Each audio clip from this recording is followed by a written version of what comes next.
on travaille aussi avec les établissements scolaires, c'est d'autres recherches qui sont en cours en France, sur comment développer des environnements qui génèrent le flow, où en fait on propose à chaque élève des tâches qui sont à la hauteur de leurs compétences pour que ça ne génère pas trop de stress, mais pas non plus de l'ennui. Puisqu'en fait, c'est tout le problème dans les classes, c'est qu'il y a des bons élèves quand ils arrivent dans une nouvelle année, on voit, il y a des élèves qui arrivent très bien, et puis d'autres qui sont plus en difficulté selon les matières. Et donc, on va essayer de trouver un milieu, mais finalement, ceux qui étaient bons au départ, ils vont commencer à s'ennuyer, ils vont décrocher. Et ceux qui étaient en difficulté, c'est trop dur encore ce qu'on leur propose, et donc ils n'entrent pas non plus dans l'état de flow. Donc, l'idée, c'est vraiment de trouver un moyen pour que chaque élève, on propose en fait une diversité d'exercices et chaque élève puisse faire en fonction de son niveau, en fonction de ce qu'on appelle la zone proximale de développement, juste le pas d'après. Tu as toutes ces compétences-là et le pas d'après, c'est celui-là. Et là, on est obligé d'être très concentré et en même temps, on voit qu'on a la compétence pour le faire et donc c'est très motivant.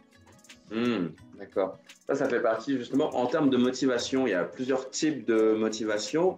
Vous parlez parfois des motivations altruistes.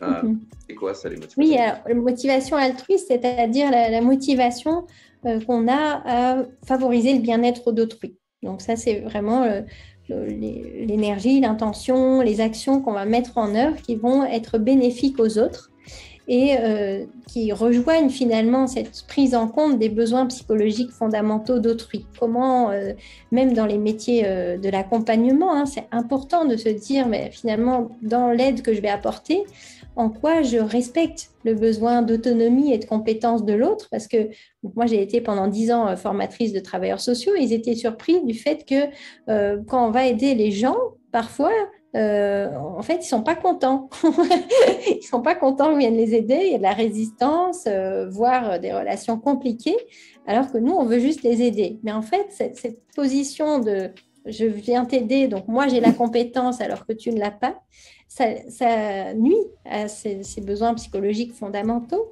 Et donc, il peut y avoir ces situations de refus et de perception de quelque chose de malveillant finalement, de pas suffisamment altruiste, dans le sens où on vient plaquer notre aide sans prendre en compte la situation de l'autre et ce qu'il est prêt à engager en termes de relations, en termes de travail, etc.